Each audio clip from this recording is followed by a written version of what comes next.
Ito po ang ating mga kasama. Pababa na po. Sitio Balagbag po. Ayan. Natin yung tulong sa mga namatayan doon na nasunugan. Salamat kay Kapitana Karen, Mayet Hernandez at kay Mamari. Siyempre yung ating magiting na BCPC, Mr. Jason Raboy. At your service. Ayan o. Talagang non-stop. Wala pang pahinga yan. So, papasalamat tayo. It is a accomplishment that we held in this remote area somewhere in Sitio Balagbag. Sakop pa ng San Isidro to, Rodriguez Rizal.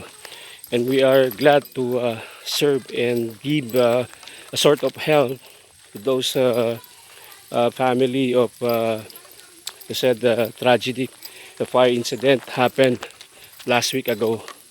So in this moment, we are going to our home sweet home. Medyo malayo-layo pa to. Habang naglalakad kami pababa, tignan nyo yung daan, parang lubak-lubak talaga. Kaya sinabing Sitio Balagbag kasi mga bato nakabalagbag. So this is it mga kapuso. So sarap na experience. Ilang makarating ka dito, panalo na priceless walang kabayaran. So in-enjoy namin for this moment. Yung mga kasama namin, Team Adil here, alive at on the go to support and help yung mga kababayan natin at mga kalapit nayo natin dito sa Montalban, Rizal.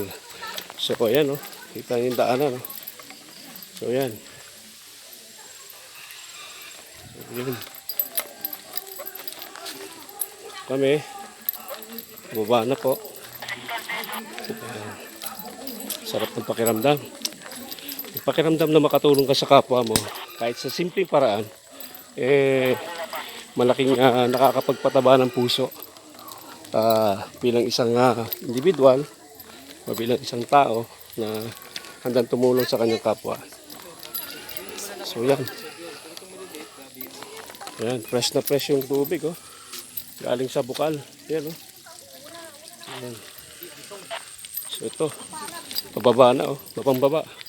Yung summit para ka nasa tuktok ng bundok. Ayan, kitang-kita mo na Ayan. So yun. Sarap ng feeling. So here